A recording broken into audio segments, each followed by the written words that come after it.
Hello दोस्तों, स्वागत है आप सभी का। एसबीआई क्लर्क 2024 का एग्ज़ाम अब होने जा रहा है। तो इस बार होता क्या चीज़ है कि एसबीआई क्लर्क में आपको हर एक ईयर कुछ ना कुछ सरप्राइज़ देखने के लिए मिलता है। वो सरप्राइज़ रहता है प्री एग्ज़ाम के पेपर के सीक्वेंस को लेकर के। तो इस बार क्या पेपर का सीक्वेंस रहेगा उसके बारे में बात करने वाले हैं। और साथ ही साथ अब आप लोग मॉक में भी अटेम्प्ट हो रहा होगा, अच्छा खासा अटेम्प्ट करने की कोशिश कर रहे होंगे। लेकिन कभी-कभी होता क्या चीज़ है कि मॉक में आपको अच्छा स्कोर नहीं आ पाता है, अच्छा परसेंटाइल नहीं आ पाता है, तो आपका कॉन्फिडेंस गिर जाता है और आप सोचते हैं कि क्या इतना ही अटेम्प्ट में प्री क्लियर होगा। तो वो सभी चीज़ के बारे में भी बात करेंगे, तो वीडियो में लास्ट तक बने रहिएगा। अब तो सबसे पहले बात कर लेते हैं कि पेपर के सीक्वेंस को लेकर के। तो इस चीज़ को लेकर के श्योर रहिए कि पेपर का सीक्वेंस अभी तो कोई नहीं बता सकता है। हाँ, लेकिन ये इस बात पर कि पेपर का कोई भी सेक्शन पहले खुले, कोई भी सेक्शन बाद का करे, इस चीज़ को लेकर के आपको अभी से माइंड सेट करना पड़ेगा। क्योंकि ऐसा नहीं सोचिएगा कि ये रीजनिंग अगर पहले आएगा तभी हम रीजनिंग में अच्छा कर सकते हैं। तो माइंड को इस हिसाब से अभी से थोड़ा होता है ना कि पहले से जिस तरह से ट्रेनिंग दीजिएगा उसी तरह से वहाँ पे बिहेव करने लगता है। तो जो भी सेक्शन आपको पहले खुलेगा, आप में उसमें अटेम्प्ट कम नहीं होना चाहिए। बस ये सोचिएगा कि कोई भी सेक्शन पहले खुलेगा, हम उसमें उतना ही अटेम्प्ट करेंगे और बाकी जो भी होगा तो सब कुछ आपको एग्ज़ाम के टाइम ही जो होता है तो वो पता चलेगा। अब बात करते हैं दोस्तों कि वैसे अगर देखा जाए तो कभी-कभी रीजनिंग पहले खुलने लगता है और कभी-कभी इंग्लिश पहले खुलने लगता है और बाद का जो भी रहता है तो ये उस समय आपको पता चल जाएगा। अब बात कर लेते हैं कि कितने अटेम्प्ट सेफ है एग्ज़ाम के लिए। तो सबसे पहले दोस्तों अभी जैसे कि मॉक देते होंगे तो मॉक में होता क्या चीज़ है कि कभी-कभी नंबर कुछ ज़्यादा ही कम चले आता है, उससे आप लोग बहुत ही ज़्यादा डिमोटिवेट होने लगते हैं।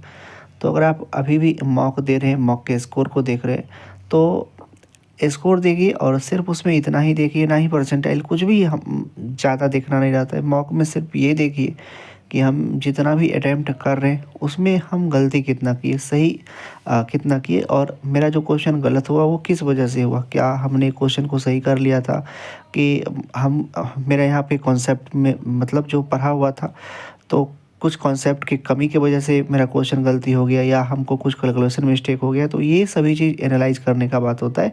लेकिन ऐसा नहीं सोचिएगा कि हम मेरा इतना ही अटेम्प्ट कर सकते हैं।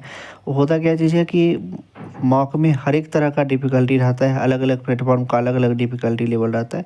तो इससे भी कभी-कभी होता क्या चीज़ है कि क्वेश्चन जो सेट रहता है, तो ऐसा नहीं रहता है कि मॉक में कोई भी मतलब क्वेश्चन जो रहता है बहुत सारा चीज़ को देख कर के क्वेश्चन डाला जाता है, उसमें रैंडमली एक प्रकार का क्वेश्चन डाला जाता है। वो सभी आप लोग अच्छे से अभी नहीं समझते होंगे कि मॉक किस तरह से बनाया जाता है। तो मॉक हर एक प्लेटफ़ॉर्म का अलग-अलग होता है, कोई डिफ़िकल्ट सेट करता है, कोई थोड़ा ईज़ी रहता है, कोई मॉडरेट रहता है। तो आपका नंबर भी उस हिसाब से वेरी करते रहता है। तो आप सिर्फ अभी अगर प्रैक्टिस के लिए ही सिर्फ मॉक का यूज़ कीजिएगा और ऐसा नहीं होगा कि उसमें परसेंटाइल अगर कम आ गया तो परेशान हो जाएगा। इससे होगा क्या कि आपका एग्ज़ाम में जो होगा वो स्पीड इफ़ेक्ट कर जाएगा और आपको उस समय मॉक का बात याद आने लगेगा कि मॉक में मेरा तो इतना ही होता था तो अभी भी इतना ही कर सकते हैं। तो ऐसा कुछ भी नहीं होगा। एग्ज़ाम जो होगा तो उसमें होता क्या चीज़ है कि आपको रैंडमली कुछ ऐसा नहीं कि हर एक क्वेश्चन को एकदम अच्छे से सभी कुछ देख करके डाला जाता है और उसमें होता क्या चीज़ है कि हर एक तरह का क्वेश्चन आता है, कुछ इजी, मॉडरेट और कुछ डिफ़िकल्ट। लेकिन अभी मॉक में क्या चीज़ होता है कि आपको कोई एक मॉक मिला उसमें सभी क्वेश्चन डिफ़िकल्टी है। एग्ज़ाम में ऐसा देखने के लिए नहीं मिलता। एग्ज़ाम में इजी भी रहता है क्वेश्चन, मॉडरेट भी रहता है, डिफ़िकल्ट भी रहता है। क्योंकि एग्ज़ाम सिलेक्शन लेने के लिए होता है, ऐसा नहीं होता है कि आपको भगाने के लिए एग्ज़ाम लिया जाता है। एग्ज़ाम सिलेक्शन लेने के लिए होता है। तो क्या कहते हैं उसको उसको कैंडिडेट चाहिए, इसीलिए वो इस तरह से सभी क्वेश्चन को सेट किया जाता है। तो पेपर का जो लेवल रहेगा वो ईजी ही रहेगा। आप अपना कॉन्फिडेंस डाउन नहीं कीजिएगा और जितना भी हो सके अच्छे से अच्छा अटेम्प्ट कीजिएगा। अब बात आता है कि चलिए इतना तो हो गया कि सभी को समझ लिया, आखिर कितना अटेम्प्ट कर दें। तो सबसे पहले दोस्तों अगर एग्ज़ाम का लेवल थोड़ा-सा ईज़ी रहा, आपके रडार में रहा, जैसे कि अगर रीजनिंग का बात करते हैं, क्वांट का बात करते हैं और इंग्लिश का बात करते हैं तो रीजनिंग में तो सभी लगभग 30+ करते ही करते हैं, क्योंकि रीजनिंग उतना हार्ड आता भी नहीं है और प्री का क्लर्क प्री है तो ज़्यादा से ज़्यादा उतना तो प्लस हो ही जाता है सभी का। अब बात आता है बचता है क्वांट और रीजनिंग आपका, तो क्वांट में भी लगभग अगर आपको पढ़ा हुआ मतलब अच्छे से सभी कुछ किया हुआ है, पढ़े हुए हैं, तैयारी होगा तो आप आराम से 25 + 2 30 कर ही लेते होंगे। और अगर पेपर का लेवल ठीक ठाक रहा था, पेपर का लेवल ज़्यादा मॉडरेट आ गया तो अटेम्प्ट उससे कम भी हो सकता है। और अगर पेपर का लेवल मॉडरेट रहता है तो नॉर्मलाइजेशन में आप लोग को बेनिफिट मिल जाएगा। तो इस सभी चीज़ से आपको ओवरऑल अच्छा खासा अटैम्प्ट हो जाएगा।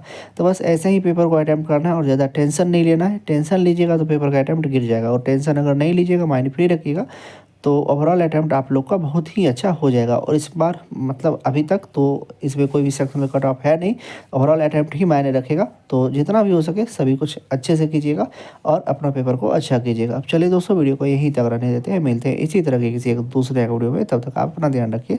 Love you, bye bye.